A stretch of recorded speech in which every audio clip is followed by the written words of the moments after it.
ಈಗ ಉತ್ತರ ಕೊಟ್ಟಿದ್ದಾರೆ ಸರ್ಕಾರದ ವತಿಯಿಂದ. ಎರಡು ಸಾರಿ ವಿಧಾನಸಭೆಯಲ್ಲಿ ವಿಧಾನ ಪರಿಷತ್ನಲ್ಲಿ ಎರಡು ಕಡೆ ಉತ್ತರ ಕೊಟ್ಟಿದ್ದಾರೆ. ನಾನು ಪತ್ರ ಬರೆದಿದ್ದೀನಿ. ಈ ಅಭಾವ ಇದೆಯಲ್ಲ ಯಾವ್ಯಾವ ತಪ್ಪಿಸ್ಲಿಕ್ಕೆ ಬೇರೆ ದೇಶಗಳಿಂದ ತರಿಸ್ತಕ್ಕಂಥ ಪ್ರಯತ್ನವನ್ನು ಮಾಡಬೇಕು ಅಂತಕ್ಕಂಥ ಮಾತುಗಳನ್ನು ಹೇಳಿದ್ದೀನಿ. ಈಗಲೂ ಕೂಡ ಒತ್ತಾಯ ಮಾಡ್ತೀನಿ ಕೇಂದ್ರ ಸರ್ಕಾರಕ್ಕೆ.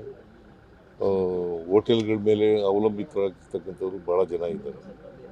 ಹೋಟೆಲ್ಗಳಲ್ಲಿ ನಿಲ್ಲಿಸ್ಬಿಟ್ರೆ ಭಾಳ ಕಷ್ಟ ಆಗ್ತದೆ, ಇಡೀ ಜನಜೀವನ ಅಸ್ತವ್ಯಸ್ತ ಆಗ್ತದೆ ಅಂತಕ್ಕಂಥ ಮಾತುಗಳನ್ನು ಸಂದರ್ಭದಲ್ಲಿ ಹೇಳಿ ಕೇಂದ್ರ ಸರ್ಕಾರ,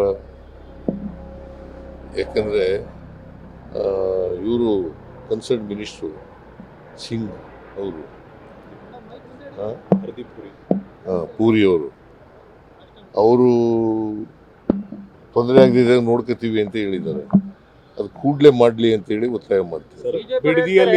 ರಾಜ್ಯದಲ್ಲೆಲ್ಲ ಸಮಸ್ಯೆ ಇಲ್ಲ, ಕರ್ನಾಟಕದಲ್ಲಿ ಯಾಕೆ ಸಮಸ್ಯೆ ಅಂತ ರಾಜ್ಯ ಬಿಜೆಪಿ ನಾಯಕರು ಹೇಳ್ತಾರೆ. ಯಾರು? ವಿಜಯೇಂದ್ರ ಅಶೋಕ್ ಇವರೆಲ್ಲ. ಅವರು ಸಪ್ಲೈ ಮಾಡಲಿ, ಕರ್ನಾಟಕಕ್ಕೆ ಅವರು ಮಲ್ತಾಯಿ ಧೋರಣೆ ತೋರಿಸ್ತಾ ಇರ್ಬೋದಲ್ಲ. ಹಾಗಾದ್ರೆ ಸಪ್ಲೈ ಮಾಡಲಿ, ಕರ್ನಾಟಕಕ್ಕೆ ನಾವು ಇಟ್ಕೊಂಡು ಏನು ಮಾಡ್ತೀವಿ. ಒರಿಸ್ಸಾದ ಶಾಸಕರು ಬಿಡದಿಗೆ ಏನ್ ಬಂದಿದ್ದಾರೆ, ಅವ್ರಿಗೆ ಖಾಲಿ ಚೆಕ್ ಕೊಡೋದಕ್ಕೆ 4 ಜನ ಬಂದಿದ್ದಾರೆ ಒರಿಸ್ಸಾದ ಶಾಸಕರಿಗೆ.